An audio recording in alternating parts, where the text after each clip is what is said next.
Hello everybody, welcome back to the second episode. Previously we looked at character creation and starting off our personal story, and during this episode we're going to look at equipment in our hero window, dynamic events and renowned hearts, looting monsters and inventory space, and a brief look at the trading post. If you have any questions, feel free to leave me a comment. I hope you enjoy this episode. So now that we've finished the great hunt, we've been given a reward. We've got a new weapon, a sword, some copper coins and a chunk of experience. So when we accept that, we've also gone up another level as well, so we've now hit level 2, and you'll notice that to the right here we've got a little icon flashing, and that's an additional reward for leveling up. So this is going to give us some extra information. We've now got some new equipment which we can access from our hero window. You can either click that icon at the top or press H to access it. You've also got an additional skill down at the bottom here. So now we've got a new one that we can use at any time whenever it's available. So, as we've now got a new weapon, let's have a look at how we can apply it to our character. So if we open up the hero window, we can go into equipment, and we have quite a few things in here that we can change when we've got different items available. So we've now got this short sword just here, which is our main hand weapon. So we have other weapons that we can unlock as we go through the game. We'll unlock an offhand weapon at level 7 and an additional weapon set at level 15. We also have armour that can be applied whenever you get a new set available or a new piece available from a monster drop or maybe from the trading post. So at the top here we've got headgear, then we've got shoulders, chest, gloves, leggings, boots, and accessories that we can also apply a little bit later on. So we can have a back item, an accessory, or 2 accessories, an amulet and 2 rings. We've also got underwater weapons, and we'll get those as a reward as we go through. So an underwater headset and also an underwater weapon. So to apply our new sword that we got, all I'm going to do is just drag it and let go where I want it to be, which is in my main hand weapon. So when you apply new bits of armour, new weapons, new accessories, it will also apply different boosts to your stats, and they're all available on the right hand side. Your stats will go up as you level up, but we'll come back to this a little bit later on. So, content-wise then, what are you going to do in the game? So there are loads of ways to gain experience and level up. A lot of the experience that you gain will just be by exploring the maps, going to different areas, unlocking different sections of the maps, point of interest, unlocking waypoints, vistas. There's all sorts to do in this game, killing things as well. So you'll notice that in front of us we've got a little guy with a scope in front of us, a scout. If we go up to him, he's going to show us the things that we can do within the area. So if we just walk up and press F. This valley is a sacred but dangerous place. Visit the shrines to the spirits of the wild. You'll be tested by both our enemies and the spirits themselves. And look out for extraordinary chances to prove your courage. You honor us all by acting without being called.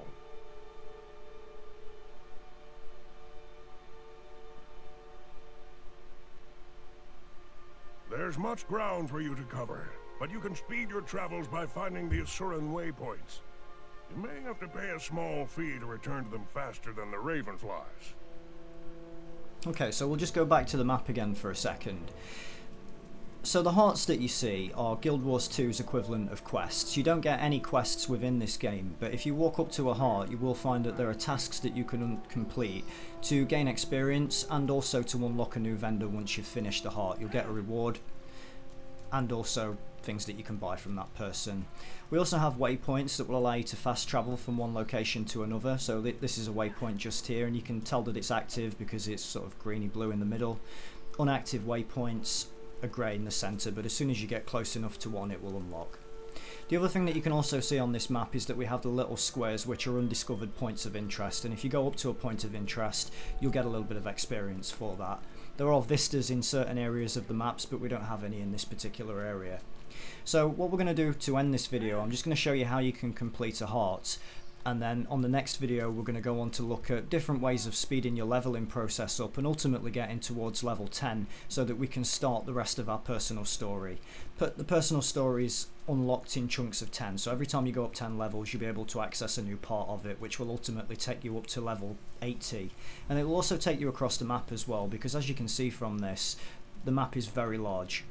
So ultimately by the time we hit level 80 we'll be somewhere around this area down at the bottom here. For now though, we are going to go down to our first heart, which is down on the right hand side here, you can see from the map, but we can also follow this compass at the top here, and that will always direct us to content that's applicable to our level.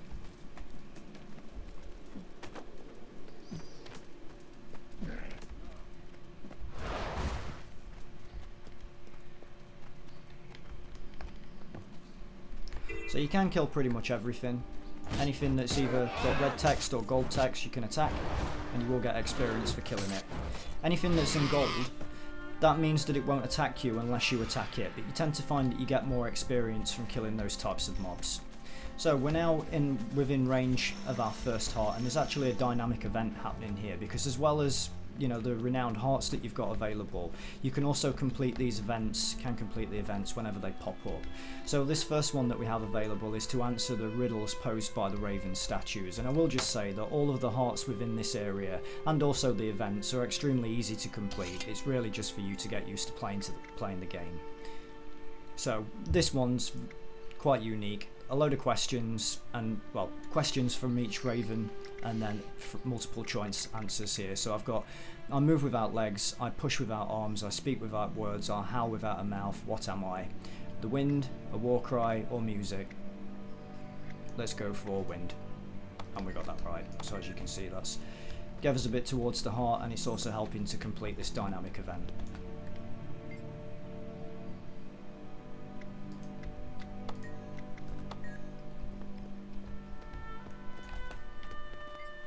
They do get a little bit more challenging as you go through the game.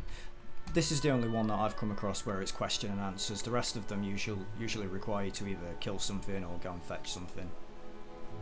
The dynamic events though, they can be anything, protecting people as they're walking along. There's some really good ones in the game, especially in the char areas.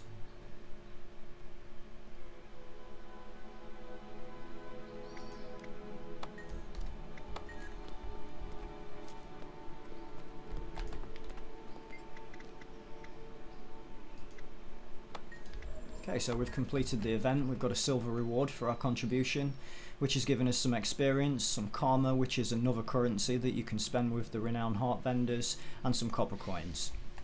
So I'm just going to pick up these raven eggs, put them on the statues, and also hand them over to that guy just there to complete the heart.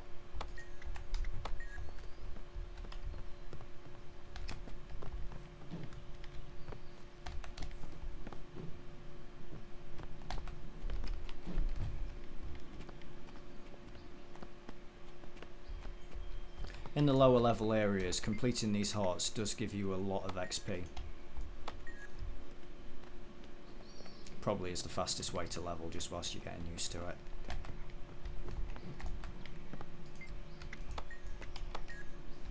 And each starting area has very different renowned hearts for you to complete.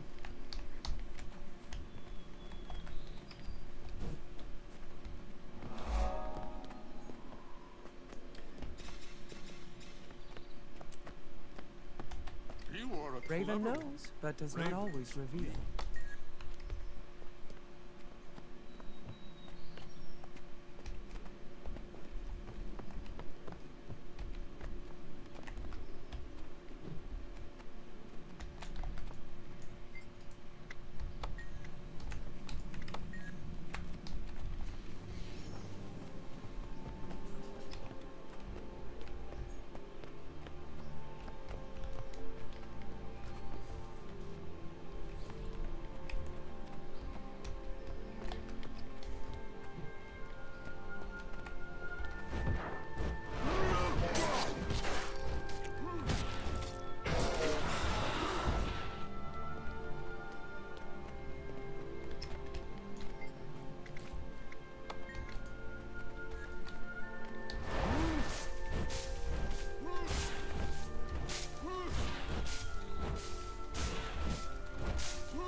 Okay, so we've now finished the heart.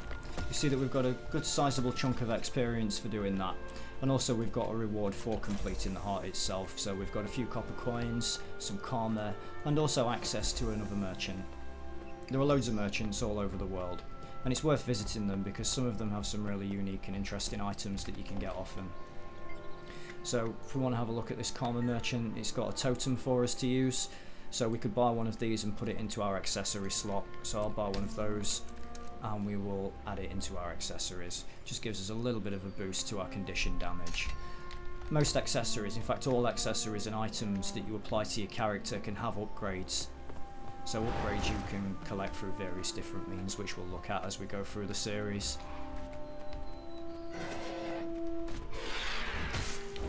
And you'll notice that now we've finished that heart, it's also showing us where the next applicable content is, so I'm just going to keep heading over there until I get to my next level.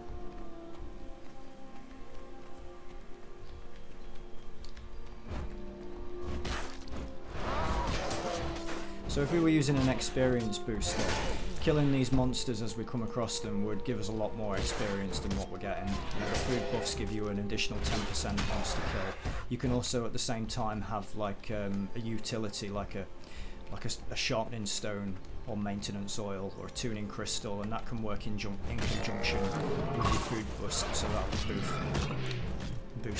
so that will give you an extra 10%, and then you can get experience boosters that will just give you straight up 50% extra gains, and once you've popped one of those that will last for roughly about an hour. Well, in fact it will last for an hour.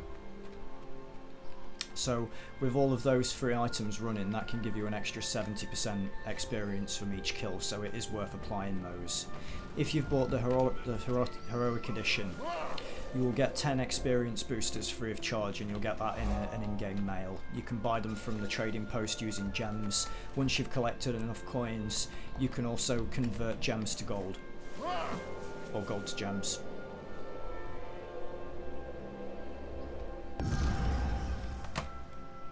And there's a whole range of things that you can buy from the gem store. Items such as the food and the tuning crystals and so on, you can get all of those from the Black Lion trading post, but you can also make them yourselves via crafting. Crafting's something that we're going to look at in another video, so I'll come back to that at a later stage.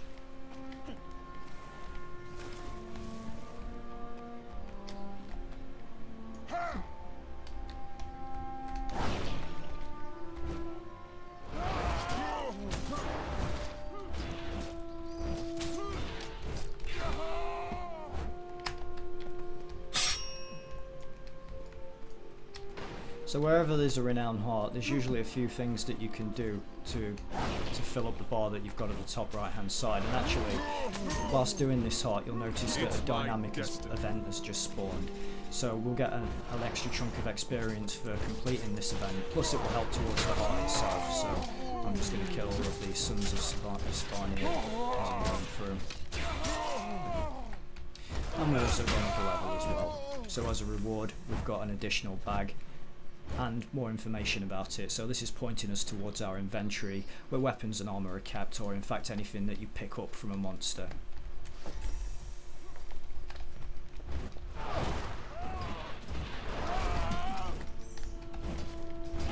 So that's a good point. Whenever you kill a monster, sometimes you're going to notice that you've got like this gold dust coming up from them, and that means that they've dropped an item that you can pick up. You know, it might be something that you sell to a vendor, it could be something that you salvage or maybe keep for yourself. If it's something rare, you can sell it on the trading post. So just by pressing F, you'll pick the loot up and put it in your bag.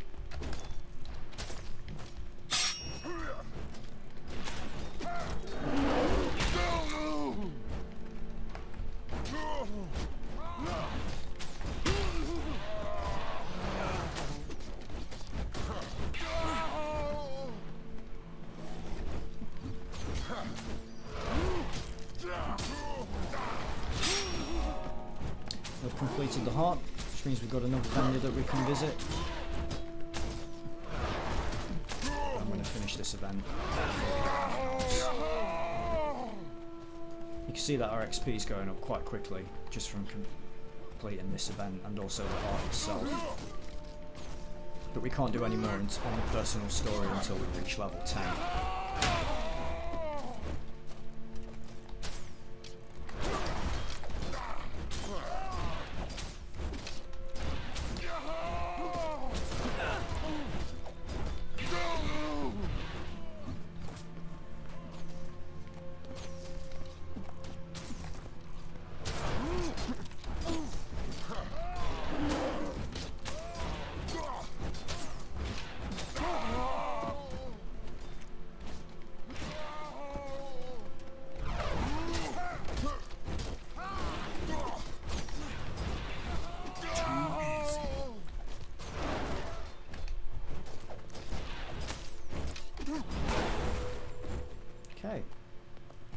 So we've now completed the event. You'll see that we got the gold contribution reward for that, which has given us some XP, some more karma, and a few copper coins.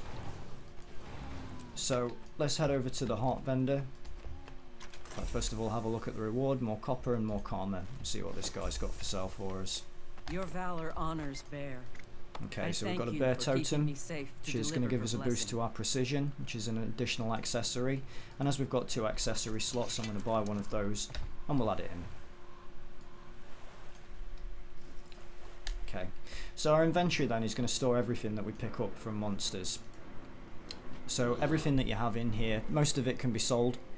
Some of it can be sold or broken down into its rare materials, and in fact that's actually a crafting material that we have in front of us just here, a tiny fang. Some monsters will drop bags that contain different items, crafting materials usually, like meat that we can use in cooking, butter that we can use for cooking, totems that we can use for quite a few other different crafting professions. So when your bag fills up with items, anything that's a crafting material, you can actually deposit it directly into your main bank, which we'll look at a bit later. So at the top right hand side here where we've got our options, we can choose deposit all materials, and that will just literally put everything into our bank for us. Frees up quite a lot of inventory space. You can always sell those items on the trading post if you wanted to. If you want to sell an item directly on the trading post, you can just right click and choose sell at trading post. I don't think this item that I've grabbed is going to be worth much, but you know, we could sell it if we wanted to, or just break it down into its rare materials. Oh sorry, its crafting materials. So I'm going to call this video an end for today, and next time when I come back we're going to look at different boosts that we can apply and really continue leveling up to level 10 so that we can start the personal story. I hope you've enjoyed watching. If you've got any questions, feel free to leave me a comment. Thanks for watching. Bye bye.